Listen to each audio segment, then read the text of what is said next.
In this video, we're going to continue to work with the getTasks request, allowing the client making the request to sort the data in a specific order. So now that we have timestamps enabled, they could sort by when the task was last created or last updated, or they could sort by the completed value, putting the complete tasks first or putting the incomplete tasks first. So let's go ahead and start by looking at that URL structure, and then we'll actually worry about implementing this into the JavaScript code below. Right here, it's still get/tasks, and the option we're going to be setting up support for could be called something like sort or sort by. This is going to allow someone to specify the sorting criteria, and there are typically two pieces to the value. The first is the field we're trying to sort by, and the second is the order. So do I want to sort in an ascending fashion, which would be something like 0 through 10 with numbers, or a descending fashion, which would be 10 through 0?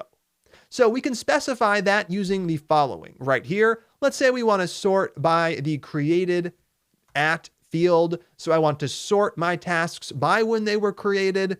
Now, this alone isn't enough. Do you want to sort them with the newest first or the oldest first? So the next thing we provide is whether it's in an ascending sort or a descending sort.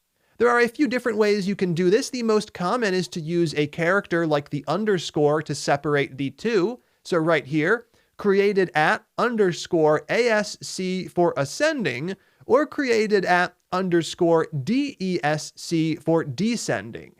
Now, if you're someone who likes to use underscores in your field names, you could always switch this up to a colon. Any special character in there would get the job done. Later on, we'll be splitting this string on that special character to break it up into its two component pieces so we can set up the sorting correctly. So in this case, I would be sorting my tasks by when they were created in a descending fashion. Now let's see what this is actually going to look like by modifying the populate call below. We'll do this with a hard-coded value, then we'll actually accept and parse sort by as an option. Down below, we specify our sorting criteria by setting up another property on that options object. This one, appropriately enough, is called sort, and in here we can pick the field we want to sort by. So let's say I do want to sort by created at. I would simply list that field out. Then I provide the order in which I want to sort. Ascending would be 1, right here is 1, and descending would be -1. So this is how we're actually going to set things up in terms of the call to populate. So let's go ahead and see this in action. I'm just going to hard code us sorting created at in a descending fashion. We'll head over to Postman and see what we get. Right here, I'll remove everything related to pagination, so all 4 come back. And what am I getting? I'm getting the tasks in the reverse order. 4th, 3rd, 2nd, and then 1st at the bottom, because this is them sorted by created at in a descending fashion. We have the newest ones first, and we have the oldest ones last. Now, if I wanted to reverse that, I could sort by created at, setting it equal to 1, and in this case, I would see them in the order in which we created them. So I have first up top, then 2nd, 3rd, and 4th.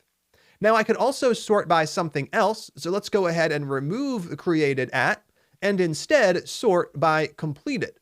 Right here, I'm going to start by sorting in a descending fashion using -1. Now if I fire this off in Postman, what are we going to get? Well, right here, we can see we have our complete tasks showing up top and our incomplete ones down below. If I wanted to see my incomplete tasks first, I could go ahead and sort in an ascending fashion by setting completed equal to 1. Right here, we'll fire off a request for the last time for the moment in Postman, and I can see that I have my incomplete tasks up top. So this is the basic behavior we'll be using. The only thing we need to do is allow the user to customize it by actually providing that in the URL. So let's go ahead and start with this. We'll try to sort by created at in a descending fashion. So over here, we'll set that up. The query string, sort by, setting it equal to, we're going to sort by created at, Then our special character, whether it's an underscore, a colon, or anything else, followed by the order, either ascending or descending. I'll use DESC for descending. Now, if I fire that off, the data isn't being used, but we're going to go ahead and change that. Now, once again, this is a situation similar to how we set up completed. There's a chance they might want to sort in ascending or descending. There's also a chance they don't specify sort by at all. So we can't actually provide any information right here. Instead, we're going to do what we did with match. We'll create the empty object and we'll use it down below, and there's a chance we'll actually customize it. So right here, what we're going to do is create an empty sort object. We're then going to use that sort object as the value for this right here. I'll remove the hard-coded version and use the shorthand syntax to set sort equal to the sort variable's value. Now we can see if sort by was actually provided, and if it was, we'll set something up on the sort object. So if request.query.sortBy, if that is defined, what do we need to do? Well, we need to go ahead and break up the value, which would be all of this. What I want to do is split it by that special character so I can get the two individual pieces. Right here, let's go ahead and knock that out. Now, to do this, let's start by creating a variable, a const called parts. And what we're going to do is get its value from the following. We're going to use request.query.sortBy. So this is the string value provided, and we know it's provided because we have our if statement right here. And we're going to split it. We'll be using the string split method to split it up by the colon or the underscore, whatever special character you're choosing to work with. Now down below, let's use those two parts to set up something on the sort object. So down below, when we had manually done it, sort had the field we were trying to sort by as the only property on that object. Right here, we have to do the same thing. Now we don't have a static name like sort.completedAt. Since it's not hard-coded, the user is providing the name of the property we need to set. So what we do is we use the bracket notation, and the value comes from a variable. It's in the parts array. It is the first one. So here I'm grabbing the first item in the parts array, and I'm using it as the name of the property we're setting on sort. Now with that in place, we have to set that property value equal to either 1 or -1, as we just saw when we set up our populate call with static data. Now, we don't have 1 or -1. We have descending or ascending, ASC or DESC. We're going to convert that to either 1 or -1 using the ternary operator down below. So we start off with our condition right here. I want to look at that second part right here. I want to see if it is equal to the following string, DESC. Is this person trying to sort in a descending fashion? Now with the ternary operator, the resolved value is one of two things. If this is true, it's whatever we put after the question mark, which we know is -1 for descending. If this is not true, if it's false, then the value would be whatever is after the colon. So here the ternary operator is called the ternary operator because there are three pieces. We have our condition, we have the value for when the condition is true, and the value for when the condition is false. So this is going to make sure that the sort object gets set up correctly. Now with this in place, we're actually done and we can test things out to make sure we can indeed sort.